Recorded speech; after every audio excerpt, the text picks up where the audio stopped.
All right, guys, in the LPT, we'll be playing to the end of level 18 tonight due to the delayed start in the day. We'll be bagging at 1 o'clock and coming back at 1 o'clock tomorrow. So we'll bag this event at 1 a.m. tonight and come back at 1 p.m. tomorrow.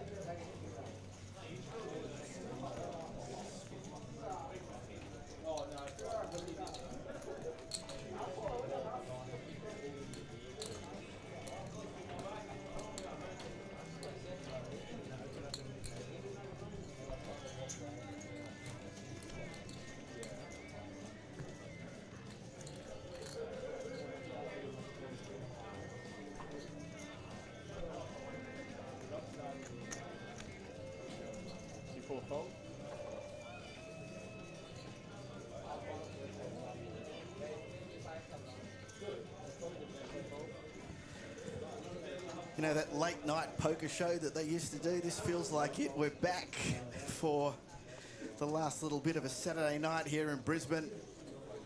Australian Poker Tour Super Series. Harvey Silver joining you. Braden Jinks, who's been off playing the Hashem Trophy event, and because he's sitting next to me, I'm going to assume he's out. 42. You had a stack of chips when I saw you out there. Never a truer word said. No, I would say we were a chance to be a chance, but that was about it. I've got a little video of you. Looked like you were out the door about 4 or 5 hours ago. I filmed you. You looked like you were about to go all in, and there was a check on the river, and you kept about, I think, about 7,000 chips behind you. Yes, I thought, oh, well, that's about it. 9, yeah. You're about gone, and you lost that hand, obviously, and Spun her up. spun her up to a lot of chips, and then spun her down into the commentary position.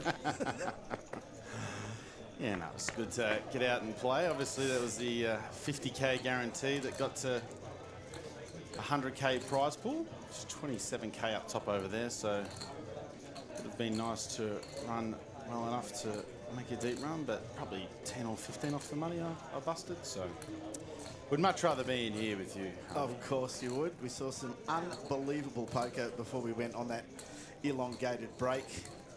We saw a champion and a real champion. Geez, he played well. And a couple of shocking callers. One of the biggest callers I've ever seen, ever. I've heard about this, remind me. Yeah. Ace, Queen, clubs, pocket sixes, 2 clubs, and a king on the flop. It was Ace King of Clubs on King 5-6. On King 5-6. With 2 clubs, with yeah. 2 clubs. It was just horrendous. So a set of sixes, very well disguised set of sixes against everything. Pair of kings, nut flush draw, and the pocket kings held. That was some great poker, and the reason for the elongated break was we played this one down to a break and then brought the 5K onto this feature table. Interesting here as Nelson chooses to raise this one up. Blind versus blind. Went for a half pot sizing on the flop and has made his pair and checked. Interesting to see how Raggers proceeds here. He's going to have the best hand some of the time, but he's going to choose to start using this combination as a bluff, and Nelson obviously not going anywhere, but see if he proceeds with call or jam. I reckon Raggers is going to see the bad news fairly quickly.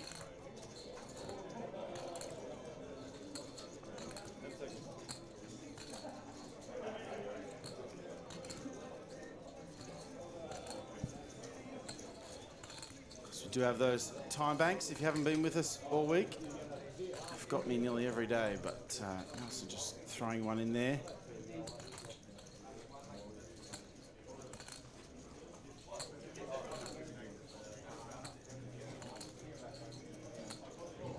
Wonder if he just opted for jam here. Man, does require some level of protection, and Raggers knows Nelson is good enough to find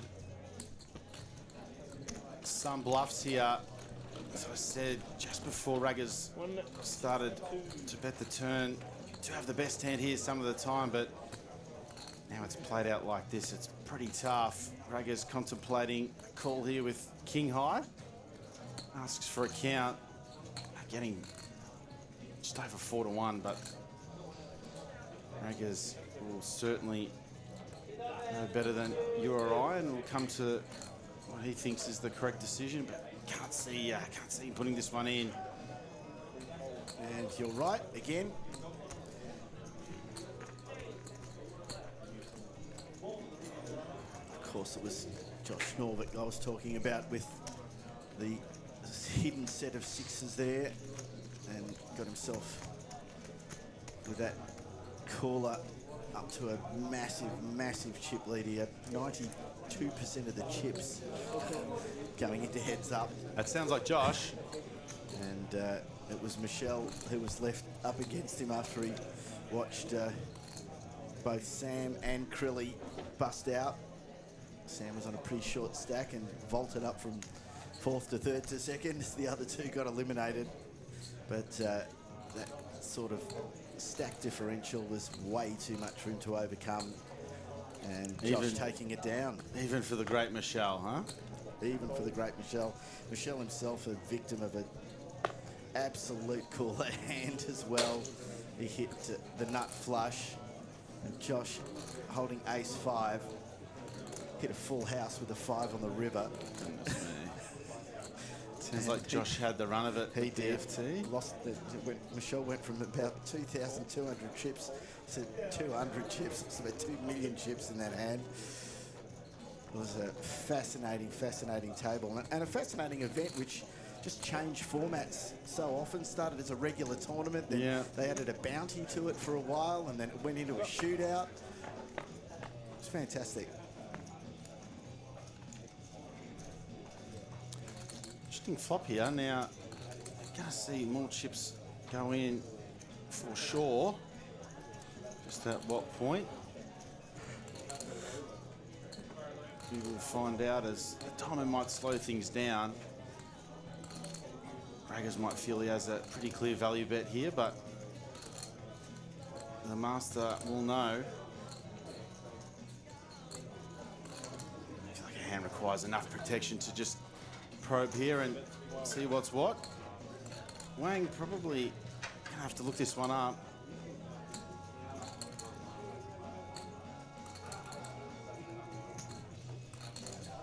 Does so.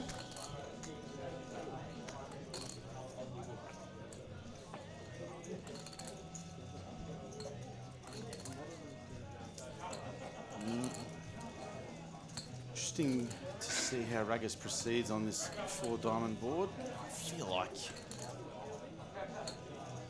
this could go check a majority of the time, unless Wang thinks that it's time to use this combination as a bluff. Could be possible, but we'll see what Raggers comes with here. Comes with bet. I feel like that's quite small. It is. To size, and Wang might be curious enough to just want to see what Raggers has half an hour in advance, but really hard to put this one in here.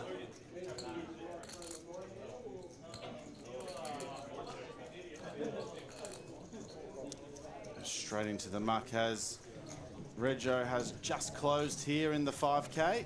Half the field left. Would have been not a bad late Rego spot, but as we see Melburnian Matt Wakeman join us in seat 4. Matt, you would have seen if you joined the WPT final table stream, he was in put himself in quite a good spot. to win the WPT main. Of course, Travis Enders becoming second in that one as well. We would have had him featured numerous occasions throughout the week. And Matt would consider himself unfortunate to be not have run further.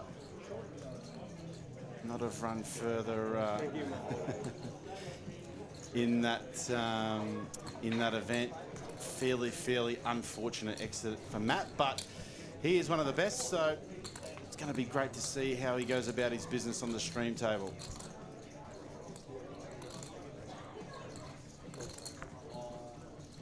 Someone just put something up in the chat that I was going to bring up. Got in ahead of me. So I'm going to give you a little bit of background to Jinxie playing this tournament today, because Jinxie is one of our dedicated commentators who's spending hours and hours on the microphone here, and he had an entry to the Hashem event and said, "Do you think I should play?" And the background to "Do you think I should play?" was, "I really want to try and overtake Craig in his Hendon mob, because he's fractionally behind Craig, who this is Craig Abernathy, he's been sharing the microphone with a lot of the time here." And I said, "Go on, Jinxie, go off and play and see if you can do it." And so the wash-up Jinxie is you're still fractionally behind on the Hendon mob. Do you know why? I actually went the early crow because I had double average with like 15 off the money or something. So I said to Craig, I'm like, I only had to min cash the event to overtake him, which would have taken me over 200k. But as soon as I said to anybody that I had double average 15 off the money, I immediately lost every single chip that I had in front of me. So Craig remains well and truly ahead by about $500 or whatever it is. It's quite incredible. The two of you can sit here next to each other, and that's what separates. Oh, it actually is. It actually really is within like $1,000 when you have, 200k or well 300k AUD in cashes to be so close. And I thought I would have been well ahead of Craig, but I did forget he had that 100k score at WPT last year. So half of his cashes coming in one event does not help me. When it came back to He won some dough at the last APT too, didn't he? He was second in the main event. He comes second in the main event. There you go. Yeah, he comes second in the main event to Nathaniel Hutton. Yes, we were talking about the juiciness between those two all the way through it, weren't we? Yes. Wang working with about 90 bigs here, comes with aces on the button. And yes, no, we commentated that whole final table. I remember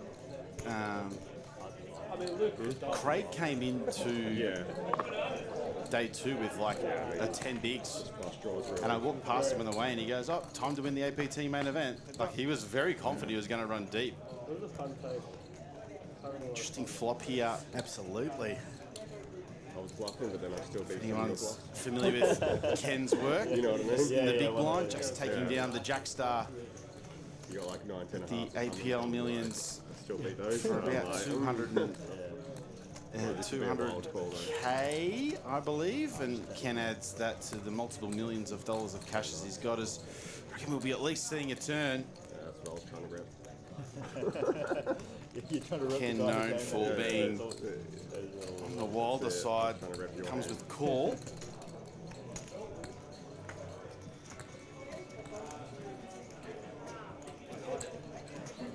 Without the ace of diamonds here, starting to get a bit dicey for Wang to turn this into a 3-streeter, so could see this one getting checked back, but Wang may have other ideas. Does agree. I wonder if Ken just thinks he's got enough showdown to try and get to the river, but just comes with check. Pretty good card for us to fire in another street with aces, so let's see what size Wang comes with.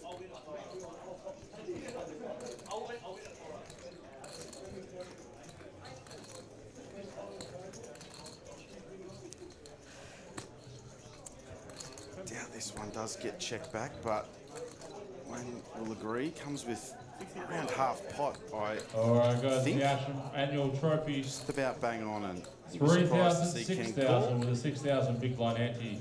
Dealers, do not yet commence your shuffle. Your blinds are 3,000, 6,000. Prefer a with diamond in 6,000 our big hand. blind If we have the 7 of diamonds, it's enough for Ken's stack to maybe be able to get away here. I've seen Ken do crazier things though, so let's see what he comes with. It is a time bank chip. It got me. It actually got me that time. I've been good the last day and a half. That's why I say it all the time. I'm just so used to see Ken calling.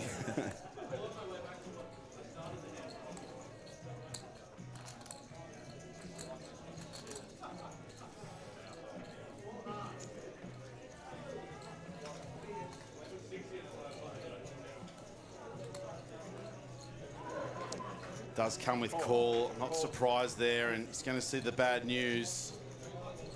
Ken, not a man who likes to fold his cards, but that will take him down to 8 big blinds, so going to need a bit of luck to spin this one up. Now, half the field remaining. Dang, it's over $1 million. Very good start. Really excited to see how Matthew Wakeman plays here. I mean, of course, we know he's going to play extremely well, but haven't had the chance to commentate Matt before. Watched nearly every hand of that WPT final table, but Matt has been such a great player for a really long time. Known for his exports online, as Nelson Dong is under the gun. And if you're interested in something a little different that amalgamates with poker a tad, you can check Nelson's Instagram out at Poker Meets Fitness. I actually have never met Nelson personally, and I actually follow Nelson's account. And Isn't that amazing? Poker can be a really tough when we're playing all day every day and traveling around and whatnot. Surprised to see Ken not jam this one in, but Nelson puts a lot on his Instagram story about how he combines fitness and poker, and puts in his lifting routine, and how he breaks down studying and fitting in his fitness program. And he's very, very consistent poster as well. So if you're interested, that's Poker Meets Fitness on Instagram. Would definitely recommend giving that a follow. Pretty shocked to see Ken not rip this one in. For reasons such as this, is not really no room to manoeuvre the Queen 4-10 rainbow. Ace 5 suited, of course. Martin Ward calls that the millennial aces. So much equity if we are behind when called, but Ken opts for call here. It's pretty amazing how much Wang's got this board locked up with ace 4 on Queen 10-8-4. We're just going to find that pretty unlikely, but he's nearly got his opponents close to dead. Unless a 5 comes. Oh, I mean, I feel like, Ken's got a 5 in his hand. What do you expect me to say? Christ. All of a sudden, Socius going, hang on a sec. 2 pair here. I mean, after it's gone, I know we always got to be careful multi-way, but after it's gone check, check, we have a clear value bet. So interesting to see what size. Comes with about 2/3. It ain't going to get looked up by anyone, but Ken just... Goodness gracious, man. Are we still in the late reg rebuy period, maybe? No. Just Sozia has some bluffs there, but multi-way makes it pretty tough. And of course, Ken can't begrudge how Ken goes about his business, taking down the Jackstar for a couple $100,000. I was actually deep in that and was one of Ken's victims, so I can't say too much. Very interesting call there, as he was explaining to Matt why he thought he might have had the best hand.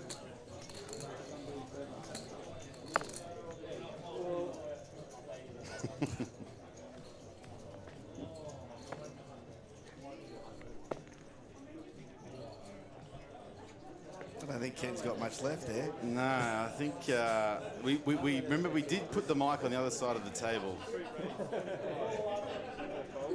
Ken might have a couple of big blinds left. He's got a lot of time bank chips, but I don't think you can use those to stay in.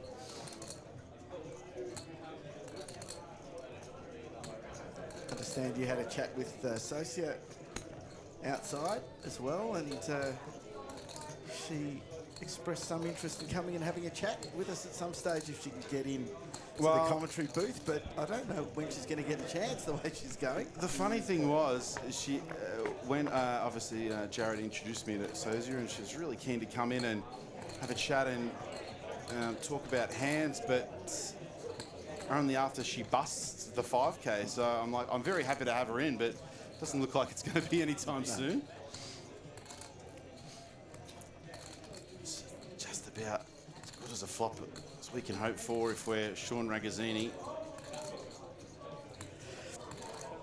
Sosie would be great. Obviously, he is the all-time money earner for the country of New Zealand.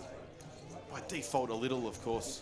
David Yan isn't recorded on there, but if you do look up New Zealand, Sosia is on top with just over 3 mil. And we'll be looking to add to that in the 5K TLPT.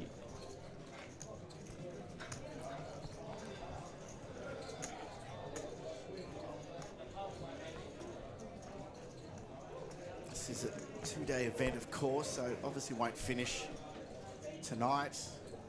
We're going to stick with it for another couple of levels, I reckon. And till the next break would be 3 levels total, I think, but you'll know more than me. yeah, we'll see how we go. That break might be very, very late, but we will let you know how we're progressing. At least another couple of levels of this, just to give you a little bit of poker to watch on a Saturday night. We're going to have a massive day tomorrow, starting really early, so I don't particularly want to be here till 2 or 3 in the morning. Especially when we're not playing down to a winner. Is Jack 6 suited good enough here to look Ken up for his last 2 big blinds? I reckon Sean would have called blind.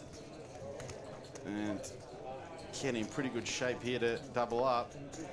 Of course, if you are just joining us, those equities aren't particularly correct. We do take into account the folded cards.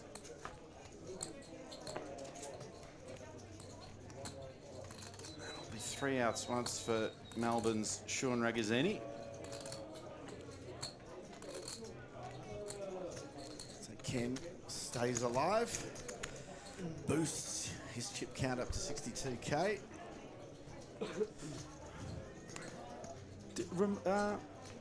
What start stack? 1 million chips in this event at this stage is A lot. Is astronomical. I was wondering if start stack was 400k or 200k, but if it's 200, 1 million, 5 start stacks with half the field remaining is some feat.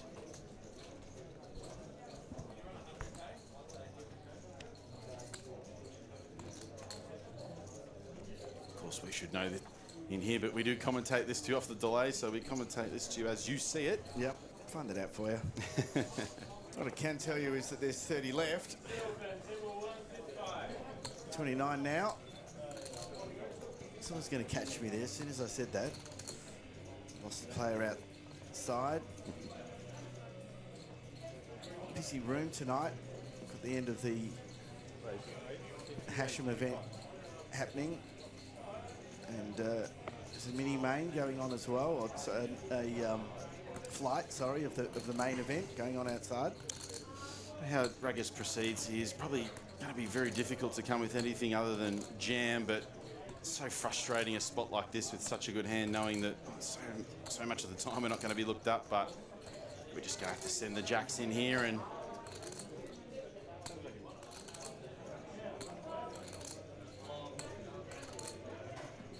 Raggers is a sick man, but anything other than jam is going to be pretty tough, as it's going to have to put that one into the muck.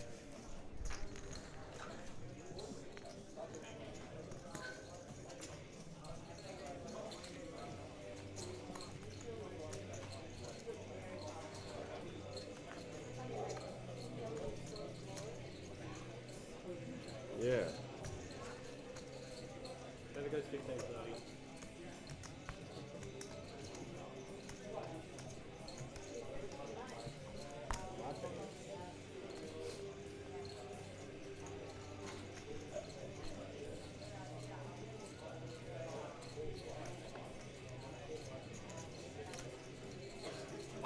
So I reckon Camden Lackan is going to be sending the rest of his chips into the middle.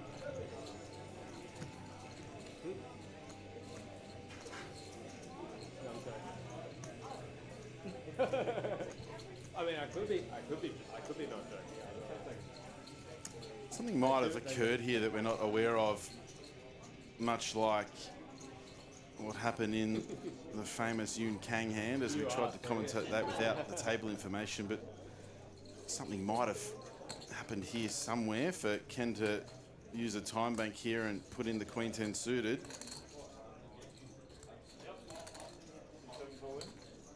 It's probably 30 seconds we'll never get back, and Ken puts that one into the middle.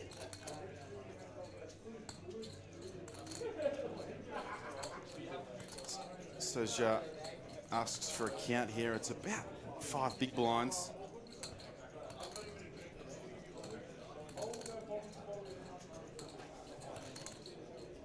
King 9 suited. She performs well enough versus this range, but so many players behind. We're just going to have to bin this one.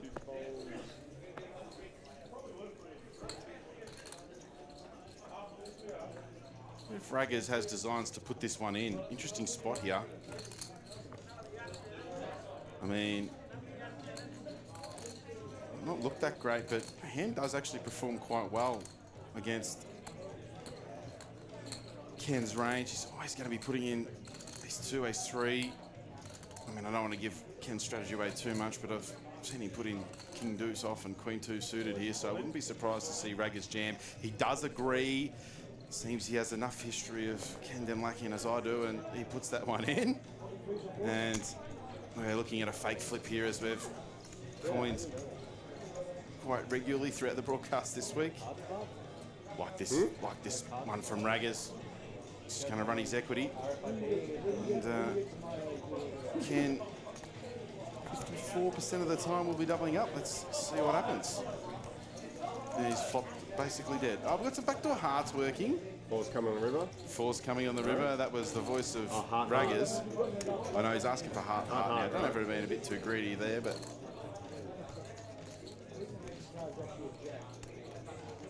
Which jack?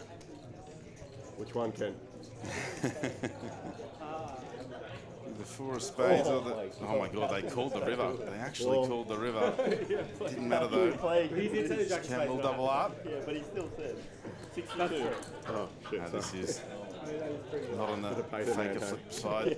It's a flip. Deserves it after that one. Holy shit. But Ken Demlakian won many of those in his time. It could be. How many times have we seen someone come back from virtually nothing? It's been a pretty incredible week for it. Yeah, well, he could be our next one because he was virtually gone, and here he is now, starting to build the stack back. As, of course, talking about Thomas Ward's incredible spin up from 0.3 of a big blind in the Tlpt 7K opening event.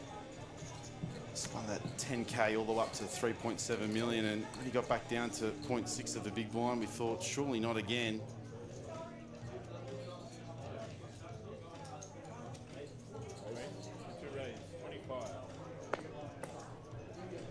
All right, dealers in the TLPT 5K Superstar Showdown. If you're not yet commenced, shuffle your blinds are up. 10,000, 15,000 with a 15,000 big blind ante. That is all dealers in the TLPT 5K Superstar Showdown. If you're not yet commenced, shuffle blinds up. 10,000, 15,000 with a 15,000 big blind ante.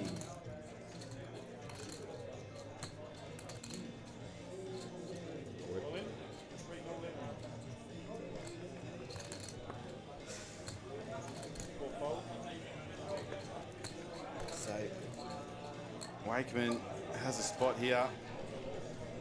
Going to be pretty difficult to see this one not going in. Let's see how Matty proceeds.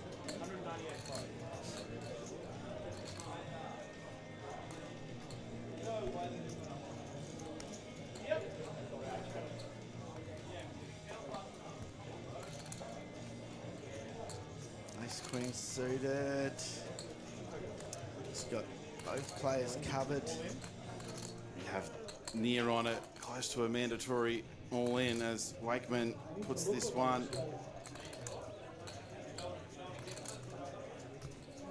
in, and Raggers, it's going to be in pretty grim shape here.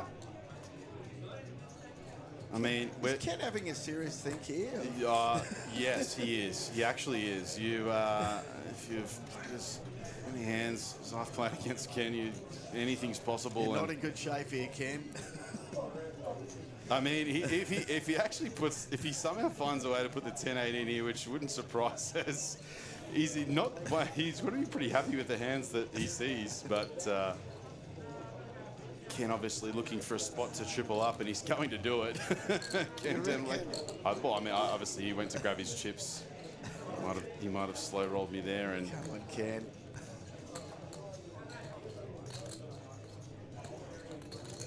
he's going, I reckon. Oh no!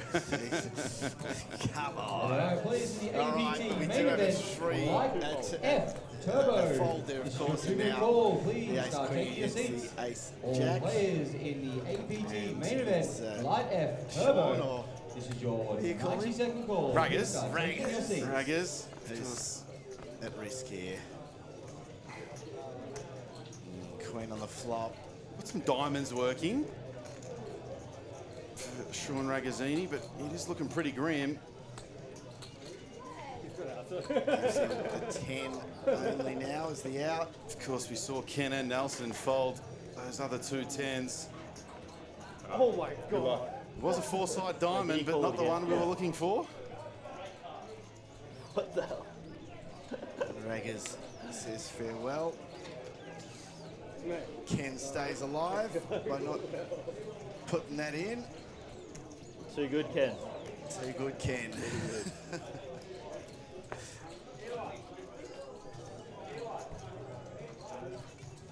Sit open, feature two. Shame to lose Sean Ragazzini there. Such a great play to watch. Blinds up. And blinds up, guys.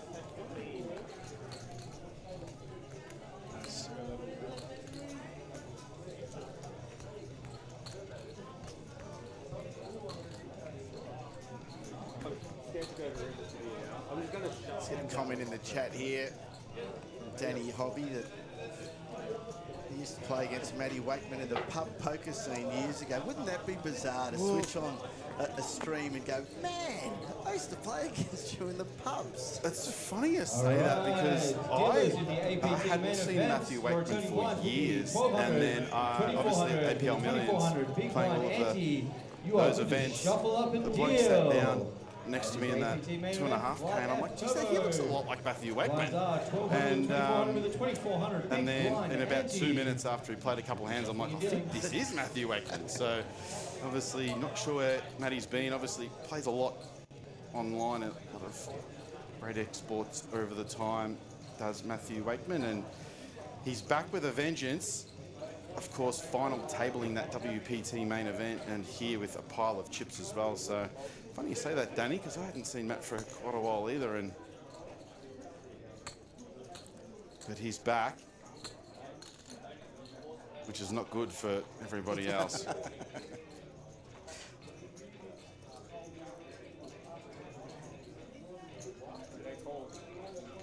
Three runners.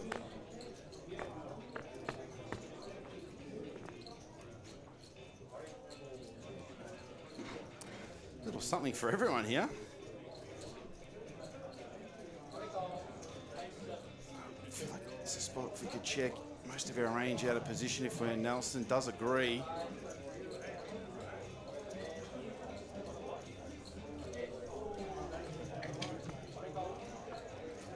And Wakeman back with a vengeance.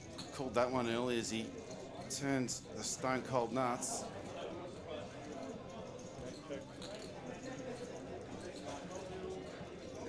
top two.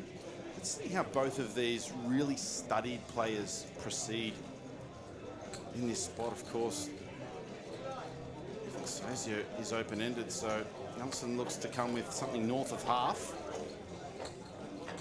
Yeah, about 75k, yes. Matt, you do have a straight.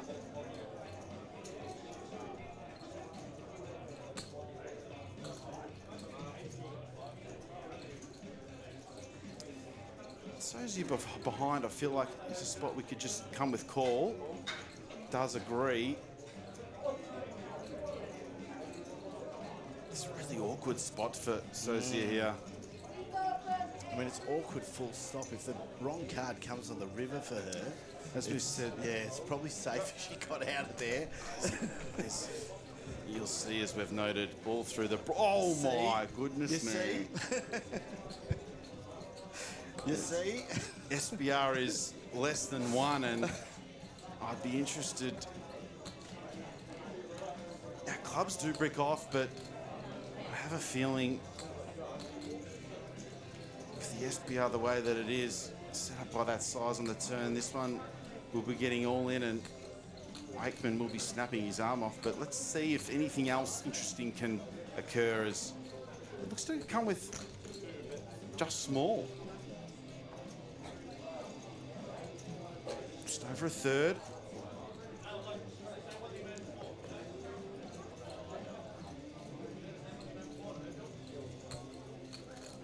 This might just work, as it's going to be really difficult to not find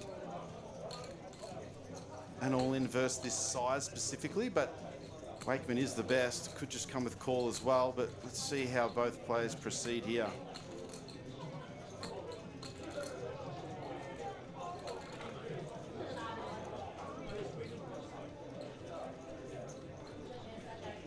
Tipping that he does push Nelson all in here, but I'm not Let's see. so sure. No, that's I'm why contemplating. that's why you're the expert. So let's see what he does. Could go either way versus this size. I'm not sure if too much worse would be calling off if we're sitting here with ace queen or king queen. We've got to remember he's going to put this in. It's very hard not to. Nelson's still uncapped as he goes run a full house. And the Rice smile, Nelson Dong will double up.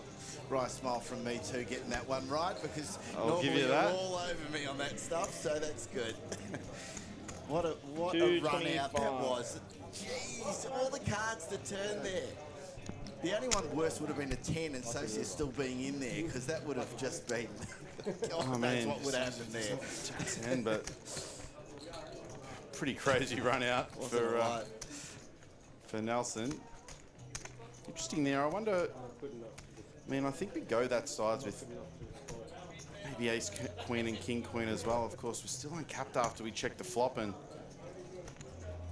we're sitting there with ace queen and we choose a size as that, and Wakeman jams. We're not loving it, but pretty hard to not put our chips in there. Two very studied players. Absolutely, and then this whole thing is just turned around. Now we're getting hand after hand. We've been blessed by the deck. Haven't we, what? All week. What do we call it in here? Kissed on the deck? I haven't heard that one this week.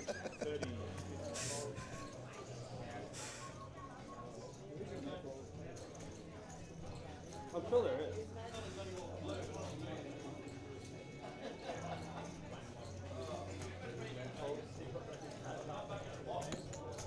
Oh, of course we've been kissed on the deck. Here's Nelson, the pocket eights. I mean, I still think at this depth, Nelson could just come with call. Does so. I mean, we can prove it here if we've got like a king 8x flop, but obviously very rare as... Well, that's not a bad one either for eight, so... I wonder if Nelson can find a lead on a texture such as this with our specific hand. He will contemplate it for sure. I'd be surprised to see him come either way. Does come with lead. Love this. Love to see this here. We're all over this board, but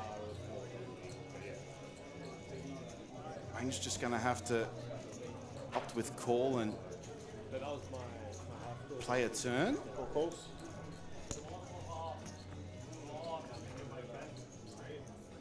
And that turn has left Wang dead to a chop. It is going to be a card in which we're going to have a lot of natural bluffs on, so I wouldn't be surprised to see Nelson really go after this pot. Wang can't. It's going to be very difficult to not see a river. I wonder what size Nelson's going to come with here. North of half feels nice. I reckon I might have got that one potentially a little wrong. It could be 1/3. These spots where we start constructing some leads are really difficult, and because we're going to have a lot of natural bluffs here, Wang really can't fold just yet. Looks like I might be right. He just puts that one in. Oh my lord! I love it. I love it. What a read! It certainly was. What a read! And that's one of the few times I've seen that open-ended straight actually hit on the turn as well. Because you just think that's a bit of a, like, sort of, oh, I've got an open-ended straight there, but hang on, there's still only 2 cards in the deck that you need to hit. And he hit it, and what a read that was. Wow. Certainly was. I would really, knowing how studied Nelson is, I'd really struggle to not call off there. We're gonna start leading hands like, you know, random stuff with backdoor flush draws, Jack 2 suited, Jack 3 suited, stuff like that. But I have a feeling he really felt there was quite a large size coming on the river, and he's got to make his mind up now. If any of those hands we start to bluff that do contain an 8, maybe Jack 8, 8-3 suited, hands like this are now a straight, so he's decided that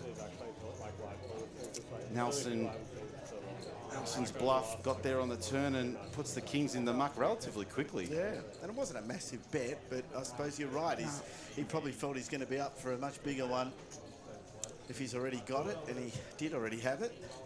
Definitely struggled to fold to 1/3 there, but that's why Wang's in the 5K and we're Amazing. out here. Amazing. Fold.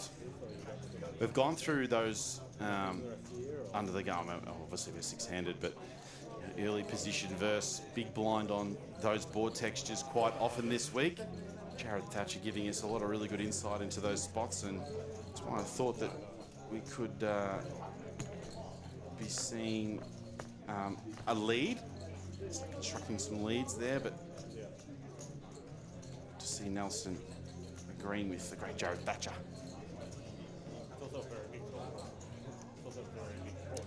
Ken opens this one off about 7. Oh, what's that? Oh, the actual. I was talking about like the 50 million guarantee. A little unconventional, but it's not going to get any extra chips.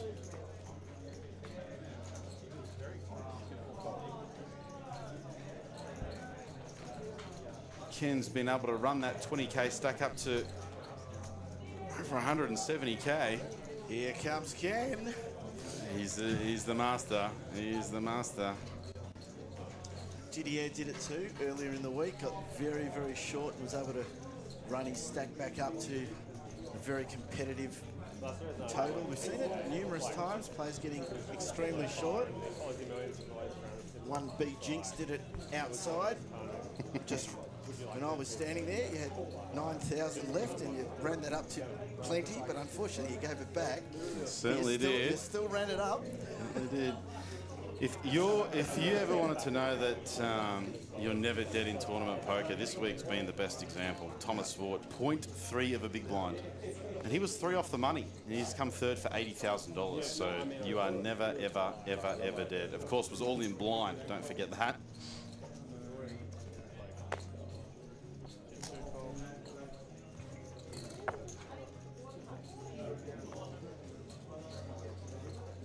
Hopping up off the table, that's because they can't use their phones at the table. So you can see in the background, everyone's up there. So can't watch the stream on the table, even though we're half hour behind. That's one of the rules that's very well policed here, as we have 9-8 facing 9-6 suited.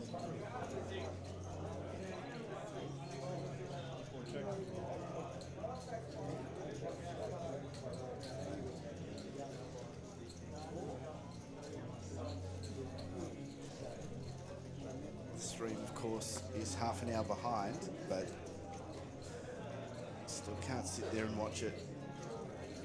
I'll tell you what, at the breaks, I see everybody straight onto their phones and over to their rails and asking everyone what was going on the stream.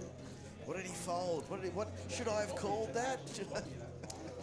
I think you know, players like Wakeman and Nelson specifically, you know, guys that play the game for a living or whatever else, are going to have guys that are at home or around in the room that are feeding them information. So, but it's fair game for everybody, as the 8 will play for Wang. Yeah, it's fair game. It's Wakeman trying to work out if it's a chop or not, and it is not. Of course, the half an hour delay here for the integrity of the game, as we do get a new player.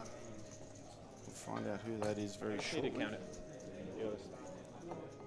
Chips. Thank you.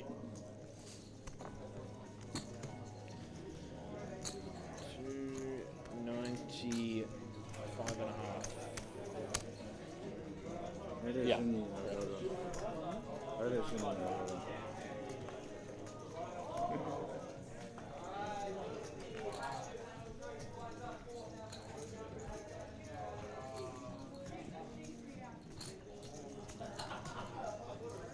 Partnership with Tlpt has seen quite a few players come out from China to play this series. It's been a real boon for the series, especially up at the big money entry tournaments, hasn't it, Jinxie? It certainly has.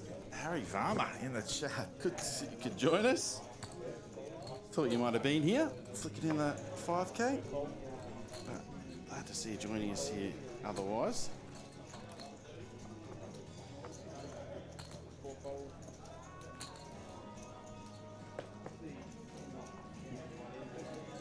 Interesting here. I reckon Ken's about 13 effective from memory, but not 100% sure. So I think if we're around that depth, we could just opt to jam this one in. Matt does agree. I reckon Ken might, we've seen him put it in with a lot worse than this, so I dare say this one could be going in. Yeah, what are we working with?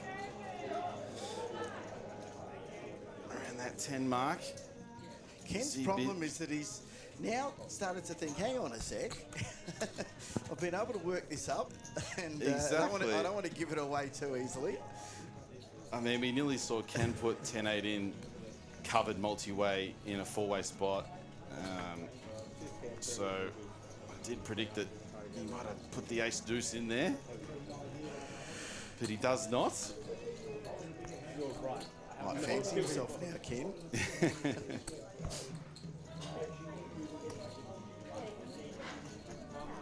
Definitely can get behind it. Obviously, still got a lot of fold equity with 10 big blinds, and would probably rather take those chips as ace first in instead of calling off with ace deuce, where a lot of the time we're just going to have 60% equity at best. Oh, it does. It does. Pick 2 from 6. No, like he can. So he can get behind it, but just the way we'd seen Ken play, I thought that he was going to snap that one off.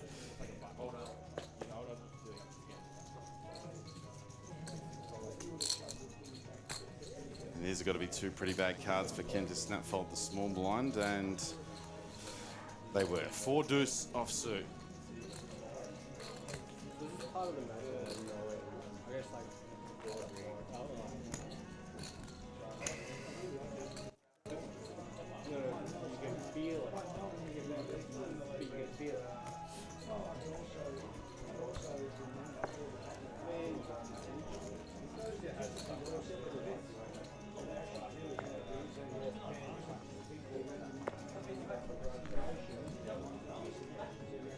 Threefold.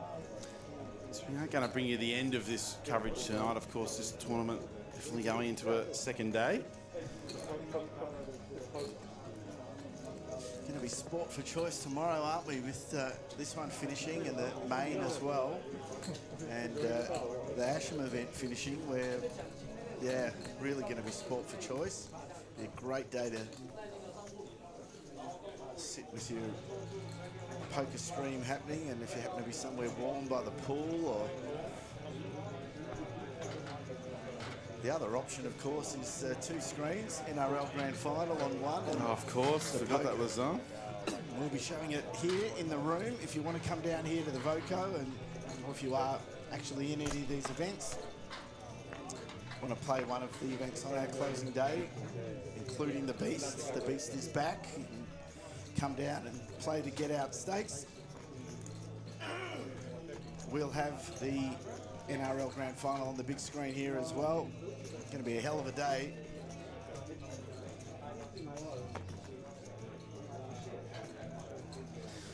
So she's going to want to start putting some chips in here. Let's see what size she comes with. Definitely seeing a river.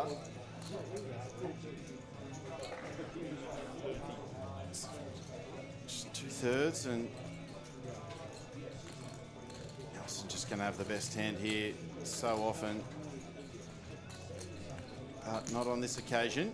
Yeah, you can see it. Unless, of course, a king comes on the river, and of course a king comes on the river. Have you?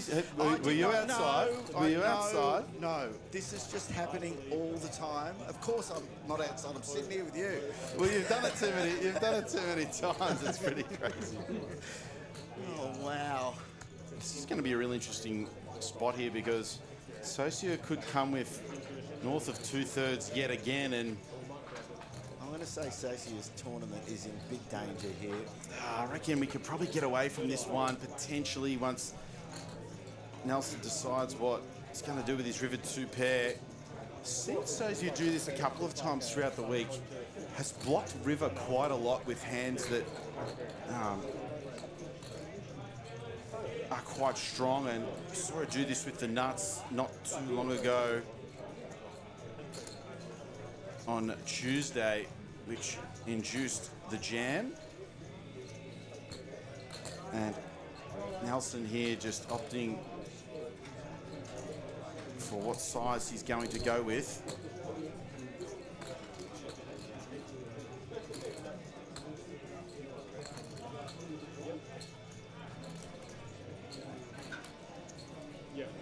It's a wild river card. It certainly is. It's an all-in, so now she's really got a decision. She gets up, tries to figure this out. I wonder how many bluffs we have here if we are Nelson. Obviously we've got some 10x working, but I feel like some of those would have bet the flop. So this could be a spot in which Socio, it would be a great fold, but this block, as we've seen Socio do a couple of times throughout the week, could allow us to get away. Going to be extremely hard to do so, as I reckon more than one of those time banks is going to be thrown in throughout the duration of this decision. Finding it hard to pick up some bluffs here as Nelson goes for all of it. Socio has a big decision. You know, it feels like I'm in front, I'm in front, I'm in front, and now, whoa, hang on a sec. That's what it feels like. And what's the whoa? Is it? Has he hit his king? Was I in front the whole way through? I mean, is this a bluff? What Socio is trying to work out is what Nelson's bluffs are. So we don't beat value, and we're going to have to construct some hands with a 10 in them that are going to turn this into a bluff, and it's nearly impossible to just let this one go, and she's going to see the bad news. Yep, she puts that one in. Can't blame her. Gave herself a chance to get away, but it is blind versus blind, and Nelson, who came to our table fairly short, is well over 1 million chips.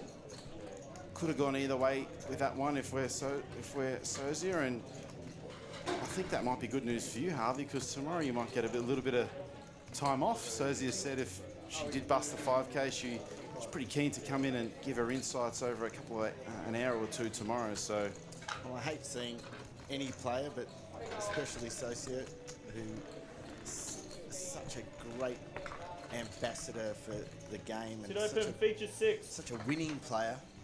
Amazing. And we love seeing the girls do well, we really do. And so I do feel a little bit bad, but there is that upside that she'll come in and have a chat to us. I just felt, tell you what I feel good about, that I actually called that correctly again, which I've been learning, mate. I've had a really good week. You had that final table? Yeah, no, I've had on the commentary. I think this might happen, and Jinxie, I don't know. Like, it happened. So it's happened a few times. I just, and I think part of it is just watching these players for so long too, and seeing how they play. So, GG Sozia, and we've spoken a lot about how. You know, this dealer specifically, Jacob's got a WPT circuit ring, and how if we're dealing these high stakes tournaments to a lot of these players over a significant period of time, it's really hard to not intuitively get better.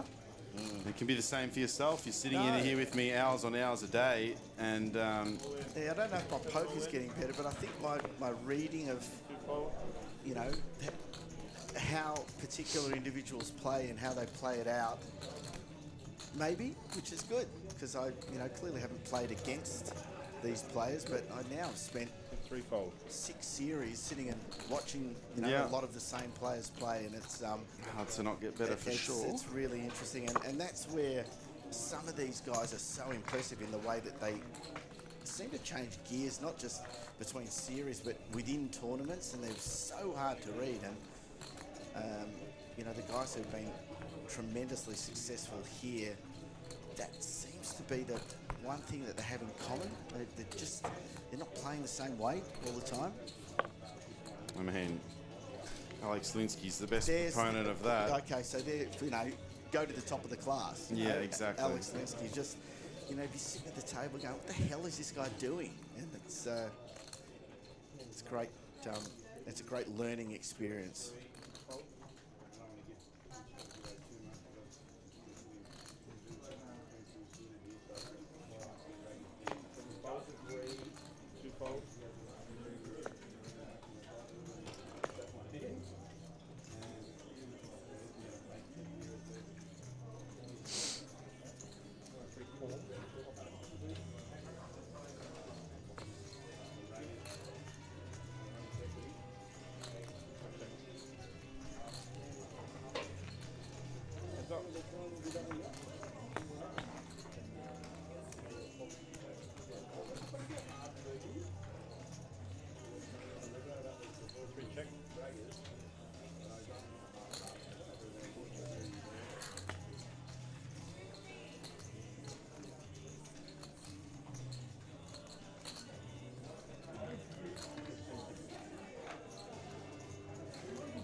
One five.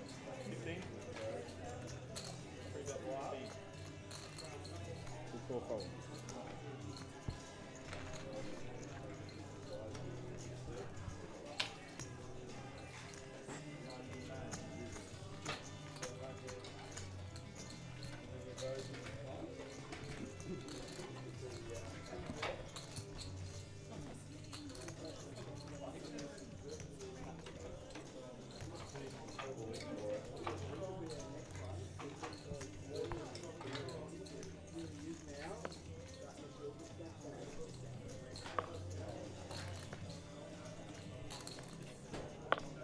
I thought that was a feature of Josh's playing the Joe Hashem Annual as well. You know, he had such a big chip lead by the end, but it was really interesting how he seemed to switch it up. It's really hard to read. Josh is a very, very difficult player to play against. Known that firsthand for a long time, and he's very creative and Ken with an easy decision here. The pocket nines. No surprise to see Josh take that one out. When we started coverage last night, he spun his stack up really quickly. Found the right decision a lot of the time. Made hands. Josh Norvok makes hands. He's very tough to beat. So good to see Josh take that one down.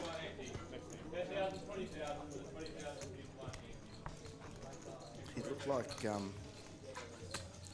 a win a long way from home, I do have to say, even though we had some unbelievable. Like I told you about that cooler hand with the pocket sixes and the six hit the board, and I mean that we're going to cut that one up into a highlight for you because sometimes you just can't get away. Poor Sam was on the wrong end of that, and the board just, it looked like his eyes would have lit up when that board came out. Ace, king, clubs, 2 clubs on the board and a king. Crazy cooler. Josh definitely on the aggressive side.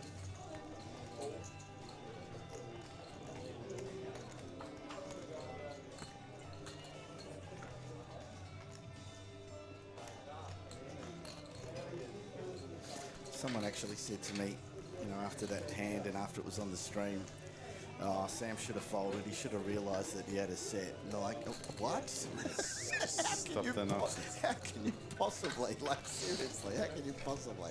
I have quite a funny story about Josh Norlock.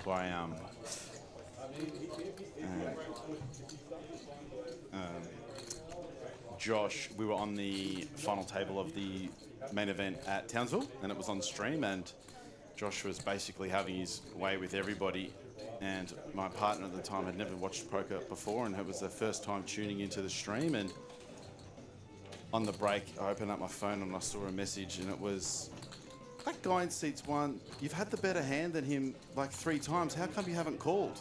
I'm like, well, I can't see his card, I can't see his cards. So. Oh, damn. Oh, is that how it works? Exactly.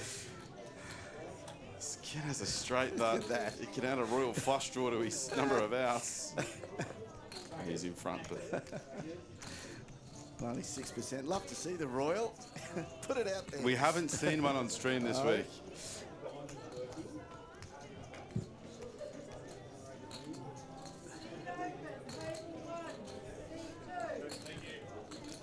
I don't think Ken's going to give him a chance to see it. I mean, just got a pure give up if we're Matt. No club in hand. Ken looks back, yes. Come on, check, Ken. Let's see the royal.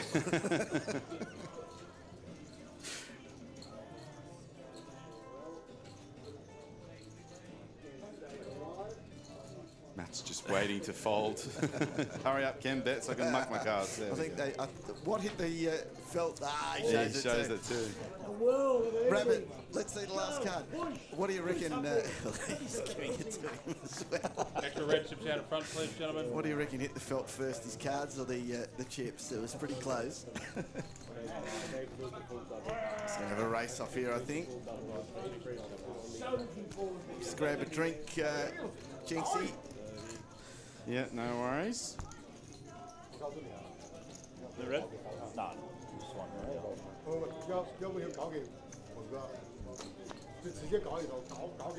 Tomorrow we are still deciding what time we're going to bring each particular stream, but I dare say we're going to bring the culmination of this event to you tomorrow, finish the 5K, and then we'll stream the end of the main event as well as we do on the last day of every APT.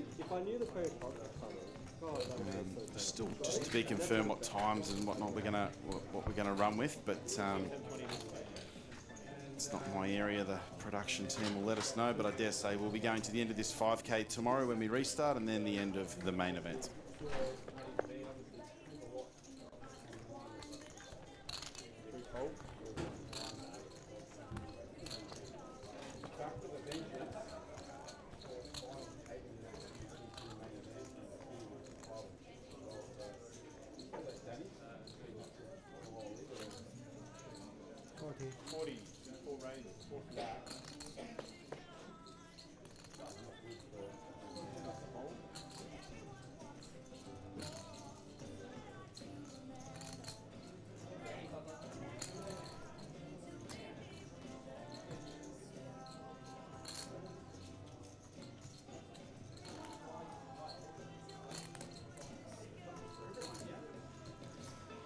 Wang spicing it up here with the King 8 from the cutoff, and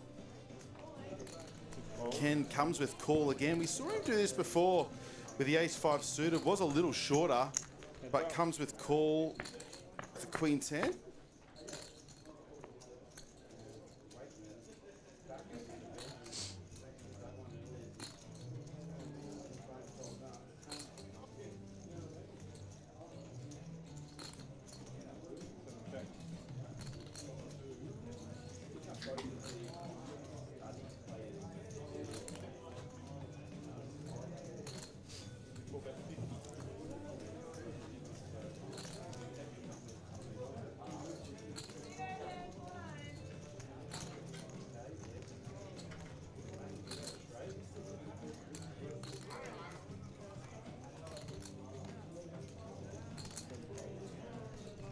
Ken gives it up.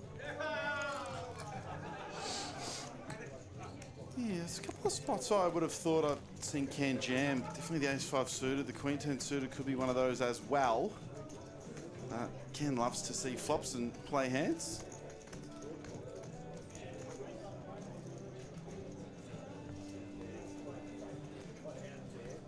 So Wakeman and Nelson sitting fairly pretty here. Of course, gave Nelson a bit of a shout out a while ago about his Instagram.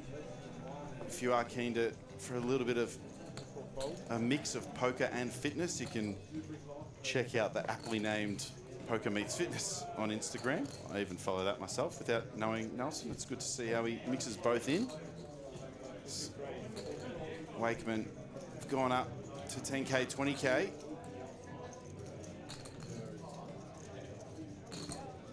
Pretty hard to not jam this one in if we can. We know how correctly Wakeman does open. Ken comes with call again.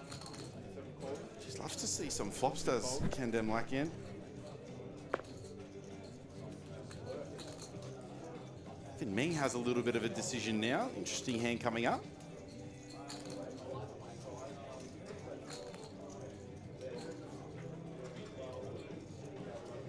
Appears to opt for call, and we'll see a flop. 3 runners.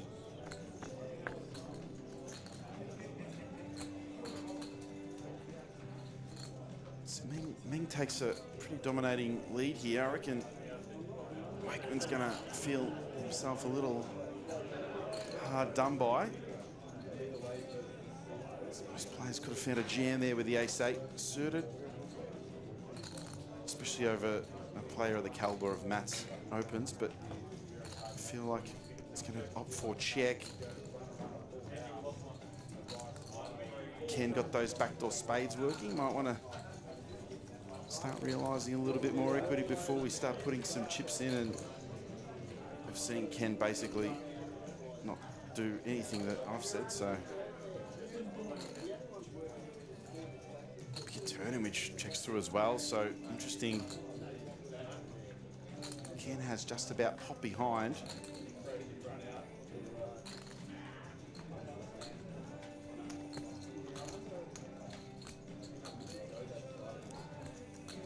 Ming's going to opt for lead here. Interesting, Matt, of course, still uncapped in this spot, but have the best hand often enough. As Ming opts for 1/3.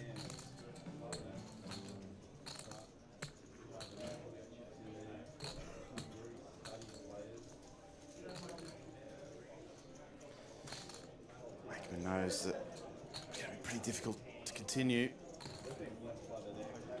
especially with Ken behind. Opts for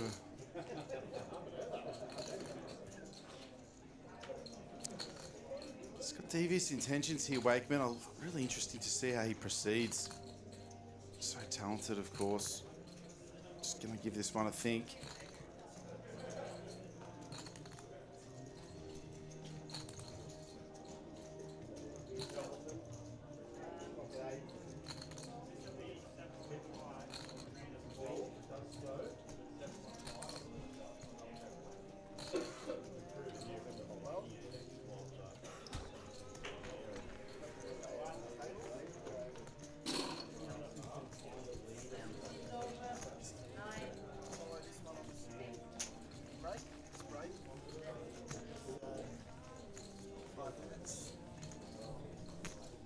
That'll be us done for the night.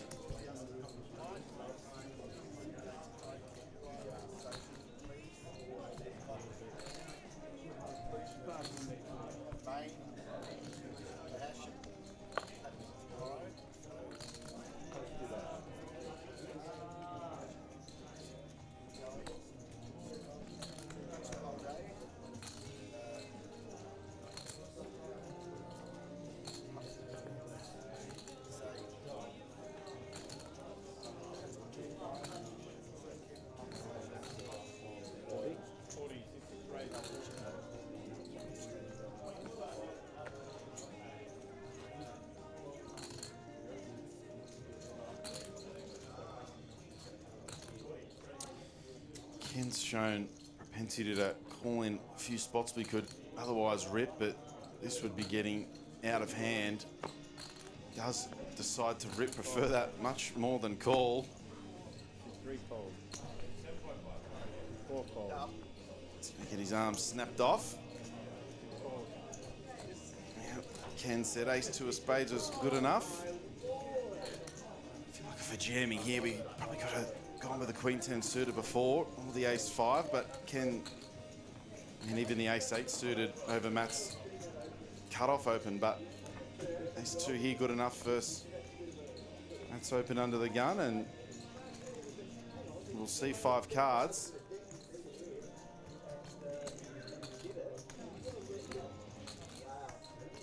So we're turning a river away from seeing a very entertaining ride come to an end. It's going to be 3 outs once for Ken. Of course, none of them folded.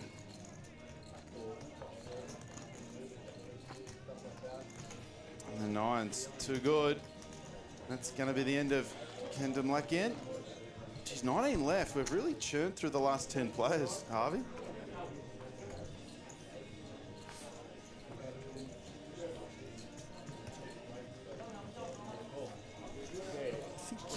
Should be getting a new player soon. Don't want to be playing four-handed for too long. I reckon, of course, if we've got another elimination on the table, we'll be at 3 tables of 6s. Sit open, feature. That's so disappointing. I thought I was getting good news, now I'm getting bad news. What's the fun?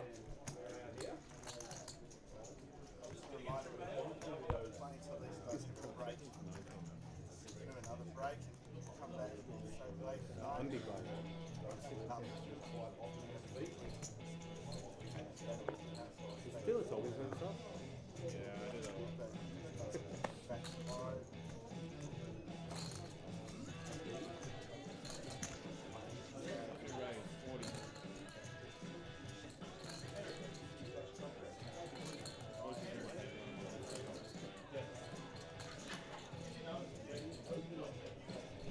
Three fold.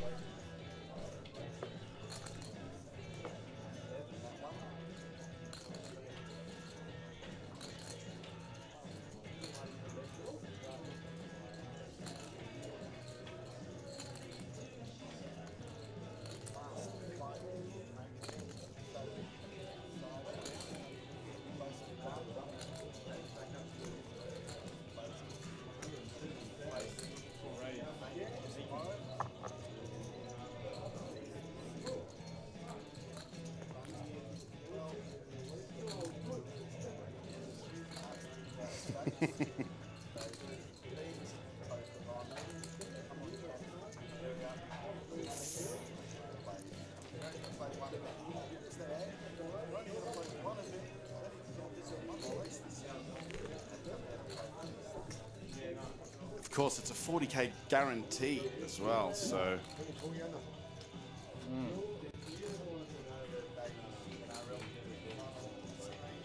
Are you an NRL follower? Yeah, we all are. Cool.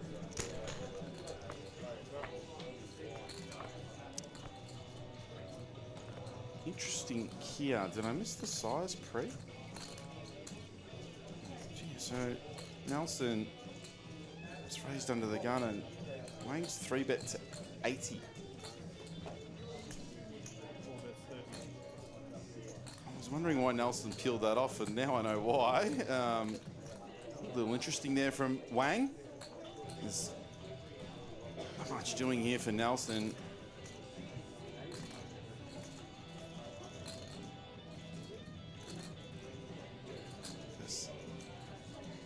We'll see a turn though. Gonna float with some devious intentions.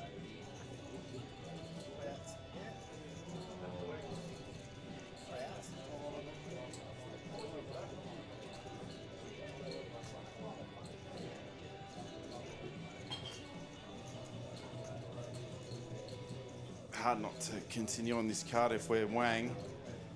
Looks like he's gonna agree somewhat. Comes with extremely small again, and that'll get it done. Jeez, interesting hand there. We'll just Let's move on from that one.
Oh, absolutely. Oh.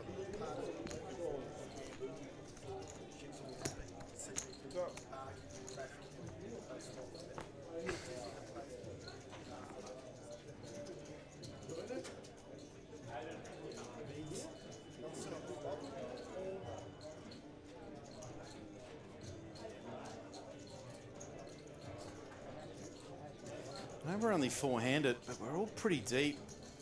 Wang with over 1.1, Nelson over 800, and didn't catch Matt's stack there, but it's working with at least 30 bigs. So interesting last 20 minutes coming up as Nelson will be seeing a turn.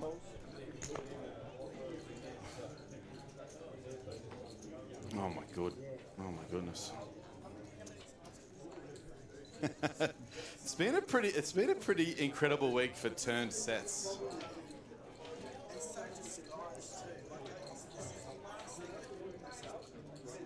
Of course, I did say last night when Andreas turned that set against the flop set of Tony Hashem that there's nearly no better feeling in poker than c-betting the underpair to the board and turning our set. As Nelson really in a tricky spot here, can't fold our hand just yet. Depending on what size Wang comes with on the river will determine how Nelson proceeds, but can't fold. Let's see if Nelson can look to start to get away from this. It's definitely a card that's going to help him not call what could be a very chunky river bet coming up. It's a board in which we can really start to go quite big. His hand, hold up.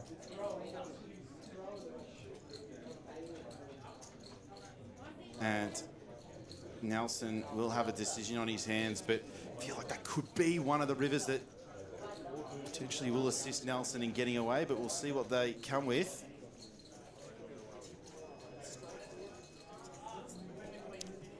No, not really. Obviously, we have all of the ace kings, and our opponent has none of them. So, you know, king nine suited, or maybe only king nine of diamonds, really. But if they have that, they have that. You know what I mean? So, we have a very good relative hand and a significant range advantage. And I'd like to see something close to 300 can really start to go big here. And 25. Nelson, it's going to be really difficult to get away, but he's going to be able to do it as, yeah.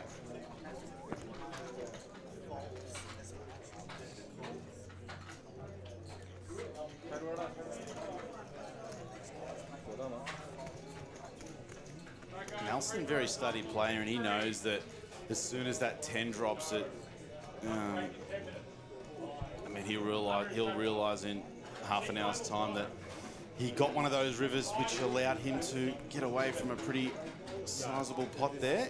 So very well played hand by Nelson. No, 100's number one. This is the table 5. So we are still looking for that fourth player, and we'll get another 2. of those I recognise already. Table 5. Thanks. Yeah. I'll get you one more. A few pretty well-known faces on those outside tables, and a couple of them are coming to join us. One of them, a man we've spoken about at length during the last couple of hours. The big table, and I'm not playing, I will comment. This is actually quite funny now. Now, Matthew Wakeman approached me on the break and asked if he could come into the commentary box if Thomas Ward comes to the feature table, and now they're both... Are we moving here? What's happening? Oh, we've got a redraw. Okay. We have a redraw. Okay, so the redraw of 3 tables of 6. Okay. Yeah, it's a seat. It looks like Thomas is coming here, though. Yes. Matt asked me on the break, if Tom ever comes in, can I please come in the box? So I'll keep that one in mind as Tom is on our feature table. Well, they can do the... Hopefully he gets back onto the table. They can do the commentary on the table. That'll be even better. Looks like Wakeman is on the move. I think we've lost all of our players. Looks like Ivan's coming to join us here as well. And our 25k winner. Well, this is a really good table, isn't it? 1, 2, 3. This should be a bit of fun, but I don't feel like we're too far away from the end of this level, so we only have a few hands left. I think we've got about nearly 15 minutes of broadcast. You'll get a bit of a glimpse of these guys, and you'll get a lot more of a glimpse of them tomorrow when you come back, I dare say. 反正我4个 BB 我接1摇1还不愿意，4个 BB， 看了个 K2。 Certainly an interesting character. I'm actually really looking forward to this. You know, we sit here, especially me, specifically commentating on a lot of guys that I've played with and commentated on a lot, but don't have any experience against any of these guys, so I'm really excited to see how their play is on the feature stream table, as it's a very TLPT heavy table now, this one. Who's in seat 6? Do we know? Yes, let's see who that is. You'll know him. Well, I think, unless they... Yeah, I thought it, yeah, maybe after the pre-draw it got up and left. Let's just see what happens here. It's going to take us... Fortunately, this is eating into our poker hands time while they do all of this stuff, but... Well, I mean, if we haven't paused the clock, we don't have too long left. Yeah. So 5:44.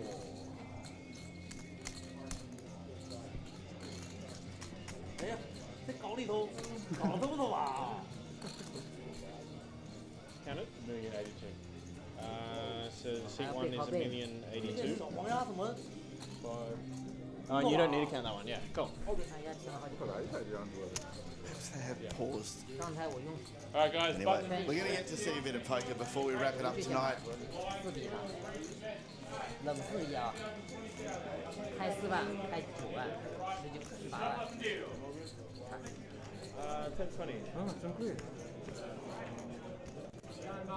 I think it's Dan sitting there on the end. I'm just wait till it flicks around to him. Whoever it is has an absolute pile of chips. It's got to be at least 1.6 mil. So we'll see what we're working with there.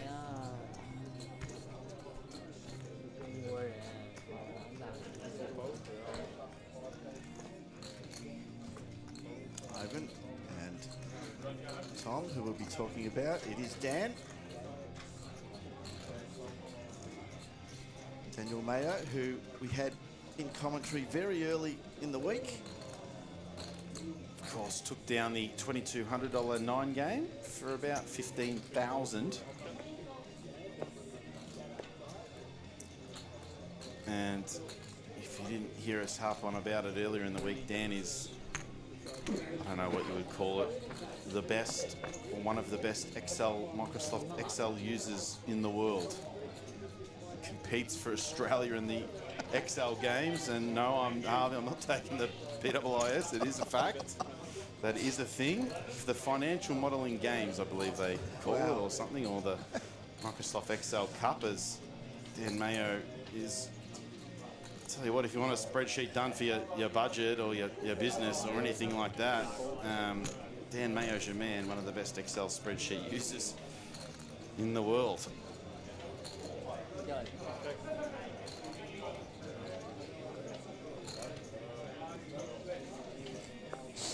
刚才我拿 AK 开头，大佬直接射我一眼，20多分都不上。 Clearly can play a bit of poker. Brings a huge stack to the table with him here. He loves it. He plays all the games. There's like there's a little home game back where Dan's from, where they play like 56 games, and it's like Stairway, Deuce to 7, Triple Draw, Badoogie, all combined in a one go. It's some nonsense. And Dan obviously really disappointed when he finished second in a World Series event during this year. Heads up for a bracelet. I believe he had a 4-1 chip lead. Heads up for a World Series of Poker bracelet. Did Dan Mayo, and couldn't finish that one off. Very, very, very, very good player of all of the games, all of the variants. I'd imagine if someone's good at spreadsheets, they're probably good at all the games. Yeah, not wrong. Just waiting on a decision here from Meng. Should be calling this one off fairly quickly. Meng might have a lot of history with his opponent and could be contemplating something. Yeah. What? Gee, it was only 50k. Can't be right. Goodness. Anyway, we'll just. There's an interesting start. Well, another one we might move on from. As,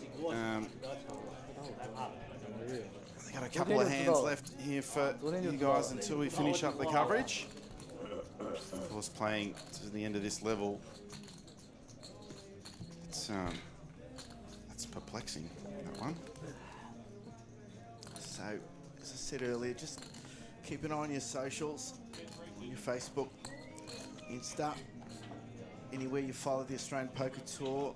We'll give you as much advance notice of what will be on the broadcast tomorrow as we can. We'll go off and see where each of these events are at once we wrap this broadcast and make some decisions, try and bring you the best poker that we can, but also as much as we can. We love to see events finish on the stream, so try and figure out how we get the most final tables and finishes on the stream tomorrow as we can.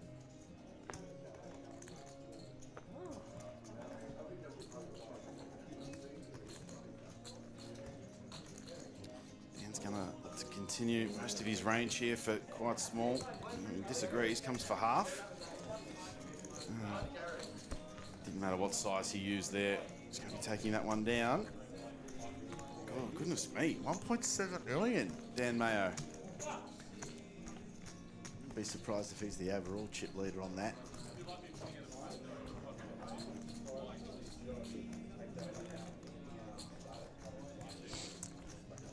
Pretty sure that Joe Hashem's still in this event too. Is he? Yeah, pretty sure.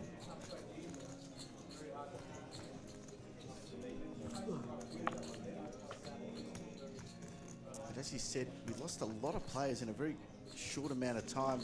We were sitting on here. We lost 10 players in half an hour in some ways.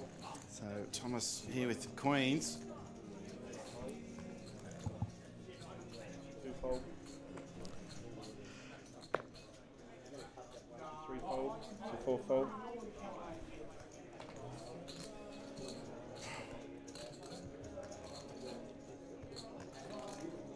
Ivan here with an easy defend. See a flop.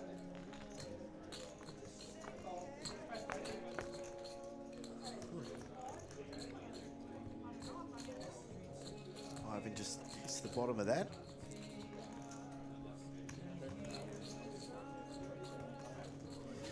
Or if we could get a little bit spicy here with the queens and make this a two-streeter, go on the larger side here on the turn and be something like 50 to 60 and let us able to jam a lot of turns. Tom does come with 60. I love this. And I reckon this is a card in which Thomas will be sending the troops in. SPR is just less than 1. He's going to do a spade check here. Let's watch for that. No, he does remember. He's got the queen of spades. Good man.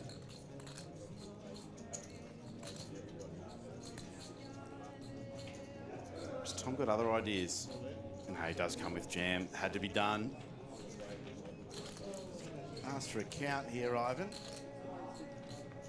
There's a chance we have the best hand here some of the time, but probably not often enough. So Ivan's going to melt this one over.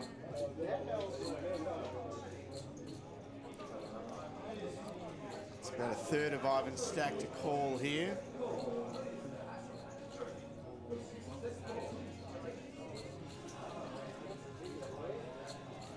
Got to start really crediting Tom for quite a lot of bluffs on this turn. They are there though, but are they there often enough for Ivan to put this one in? Really like how Tom's played this hand. Be very complimentary of Thomas Ward if Ivan puts this in. Ivan crediting him for enough. Ace-X spade bluffs that play this in a pretty similar manner. But it's pretty tough to put it in here. Second time bank used. It's basically what Ivan's thinking now.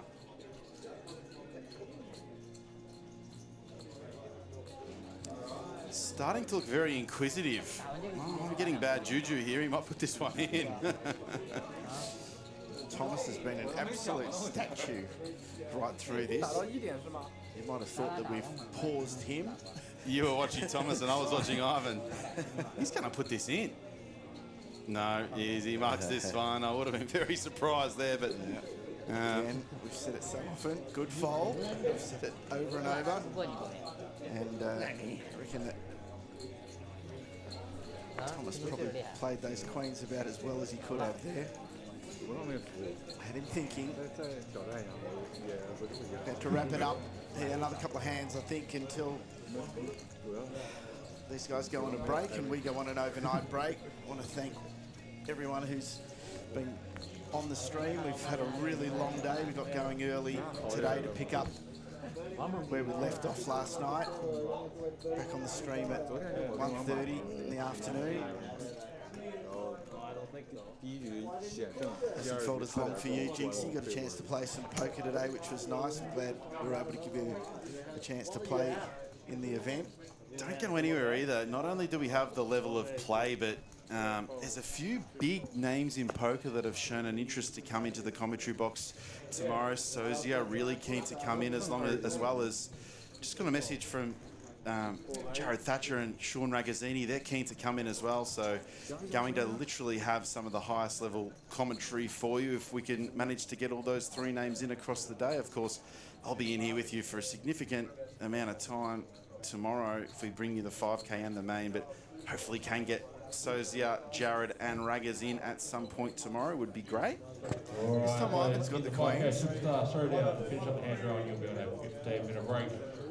Finish up the hand drawing, you'll be able to have a 15-minute break. Potentially going to find some interest out of one or two. No, potentially. We're going to snap this one off. Sevens just performs too well here, and he's going to run into the absolute top of Ivan's range. Very unfortunate. Cool little spot. Button versus small blind, and if you heard the 25K a couple of days ago, you know that Chow's got a very boisterous rail. Going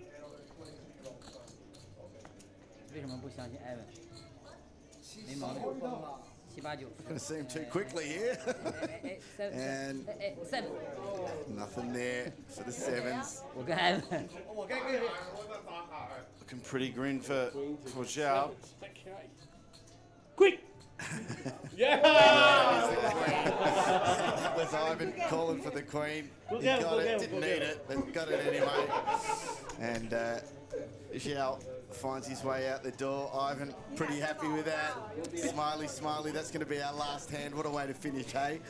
A little dirty there from Ivan asking for a queen when he was already ahead, but bygones be bygones. Well, we can see we're down to 16 on this. We'll be back tomorrow. I dare say we'll be seeing the end of this one, in addition to a couple of other big events tomorrow. Thanks again, as I say, for joining us. Harvey Silver on behalf of Braden Jinks signing off tonight. Sleep well. Join us tomorrow.